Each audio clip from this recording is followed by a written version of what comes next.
Hey everybody, we are here for another creator spotlight from Movie Mainline. We are here today with Pete Abeyta. And Pete is from, and I'll let him tell you more, but I'll just say I know him from the middle class film class. That's right. And I just hopped on board in the last few episodes, and I have, I don't know, what, like 40 or 50 to catch up, something like that. Yeah, we're on episode 42 now, and we do it every week. Basically, it's a movie review podcast. We do news, we do streaming picks every week, so you can, even if you're not into the movie we're reviewing, you can still get some benefit out of it. And it's hosted by myself. I'm Pete. We have Joseph Navarro, who is one of my close friends, and he's a film major. He went to art school. He went to film school. He's an editor. He's our resident editor. He actually does all our editing for the audio as well, which he says is a breath of fresh air doing audio because he's used to editing video. A lot more to think about there. Sure. And then Tyler Noe, who shares the last name with Gaspar Noe, and we joke that that's his long lost uncle. But Tyler is another close friend of mine who I used to work with at my shop, and he's got a really interesting taste. We bonded over our love of death grips really early in music, right? And then we kind of realized that our movie tastes were real similar. And he was the one who got us on board with the whole podcast thing. And we talk movies all the time. And he was like, let's just do a show about it. We talk about this all the time. My mom's got a podcast. Let's get a podcast rolling. So Podcasts are like the garage bands. Everyone's got one, right? But yeah, absolutely. That doesn't mean there's a lot of good ones out there too. So once again, you guys start out with the news. Each have a streaming pick or two. Usually have like your one featured movie of the week that you kind of go on a deep dive on. Usually it's spoiler filled and everything. You just spoiler heavy. Yeah. Basically, the format is that we have a spinning wheel that we there's 8 slots. There's 3 of us. We have 2 slots each.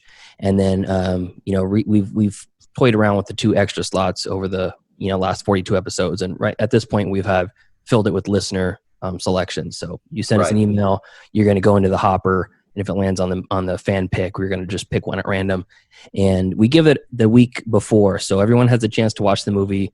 You can check out at our the 45-minute mark after the movie news and the streaming picks and whatnot, or you can sit along for the deep dive review.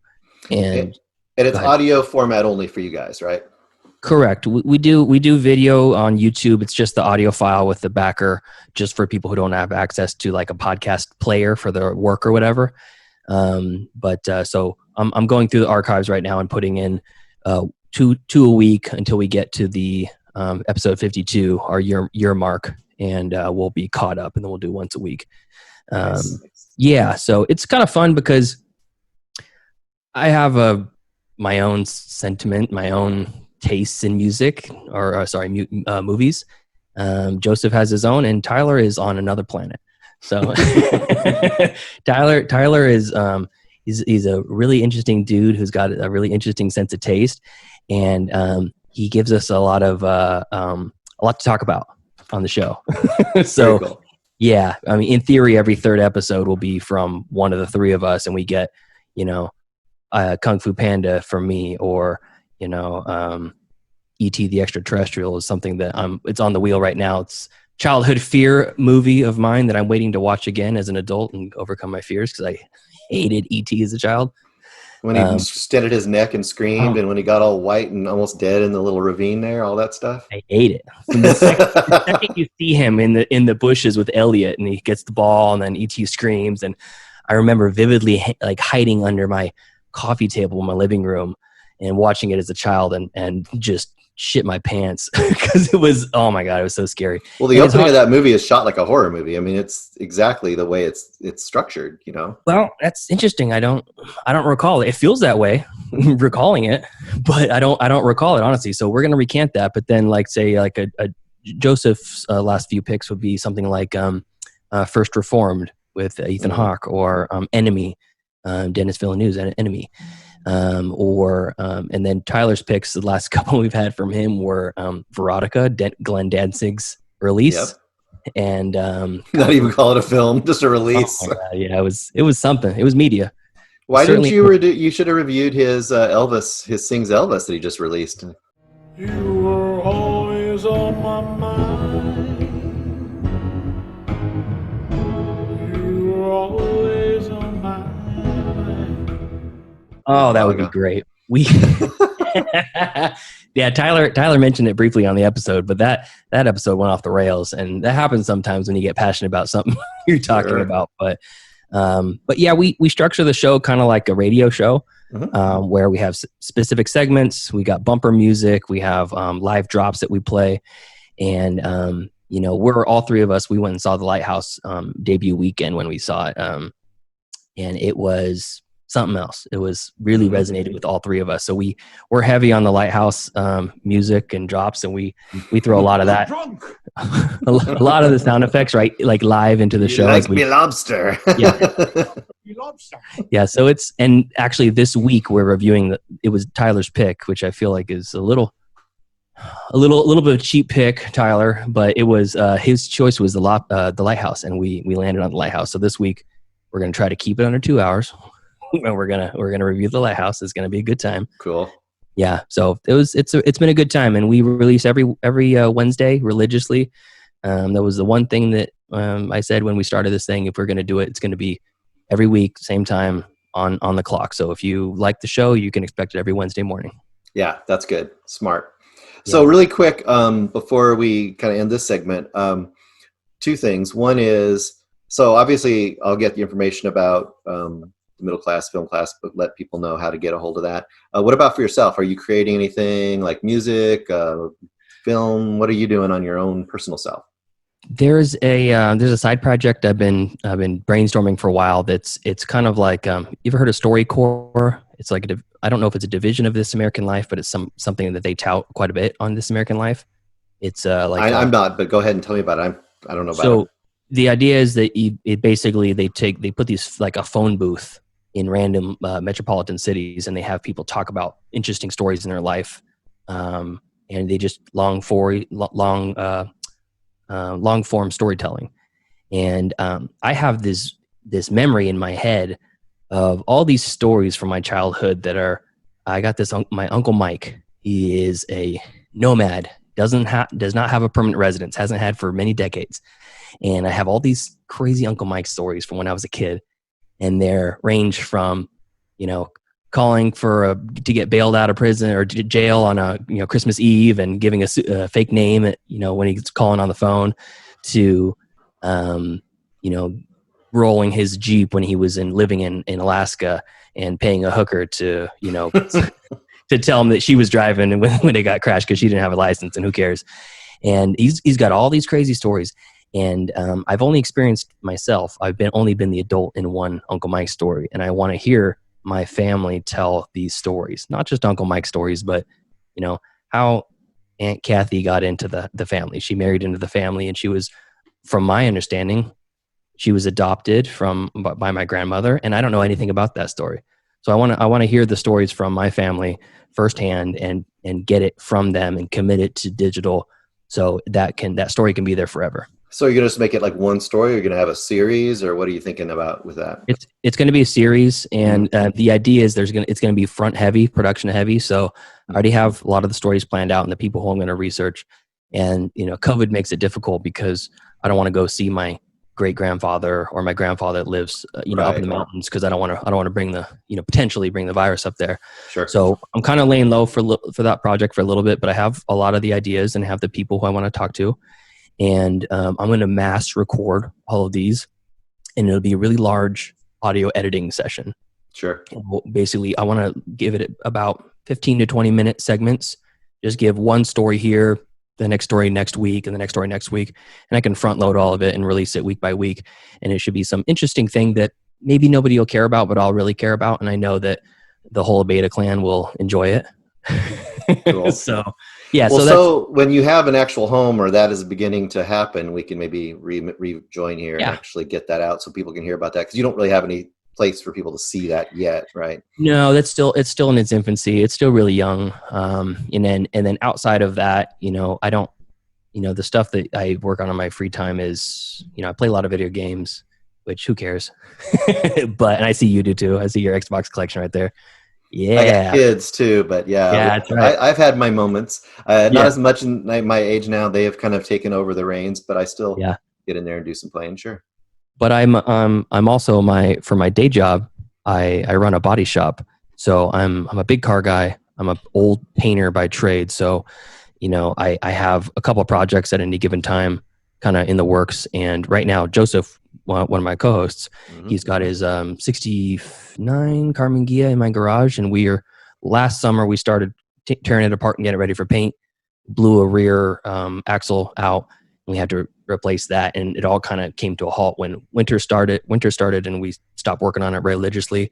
And then COVID happened right when it started almost getting warm. So we're kind of getting ready to start working on that again. But by trade, I'm an auto body guy. So my other projects, my side projects, when they're not digital, are building cars. I've built and painted many cars in my life. So very cool. Yeah. Okay. So I was going to go into a movie that's really impacted you. We kind of talked about E.T., if that might be the one, or if you have somebody else.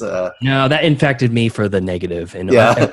every way well, possible. it could be impacting you in any way you want. So I kind of leave it open in that sense. But obviously pick the way you want. Like, what's a movie that's really kind of shaped you in some way?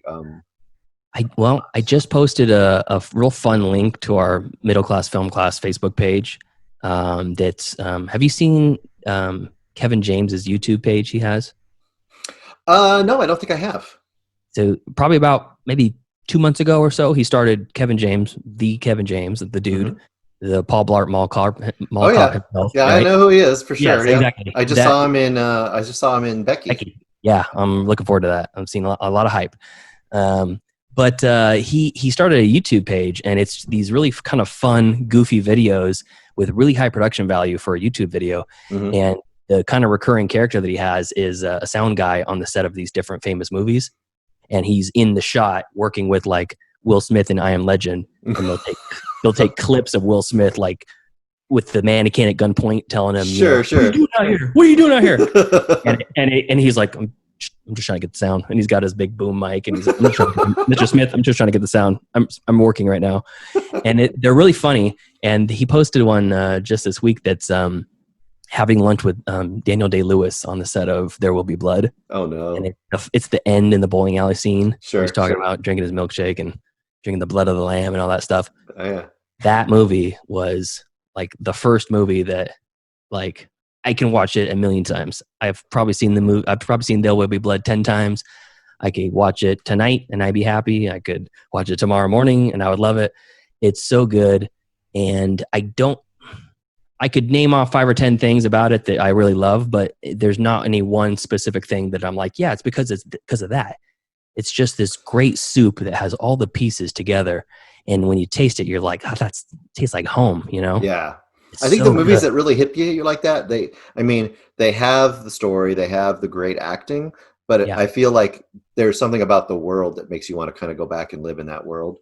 Even if it's not a positive world. I mean, that's not a very positive world in that movie, but it just like you're kind of describing, I think, what I'm saying there, which is like you get in there, like you kind of know where you're at, and it's just hits you.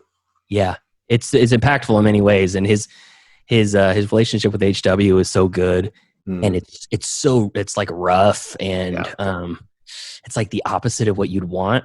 But like it's at the same time, it's so serious, but it's also so goofy. But like the scene when he's in the steakhouse with HW and he's trying to talk to all these his not associates, but his enemies, really his business rivals, maybe business rivals.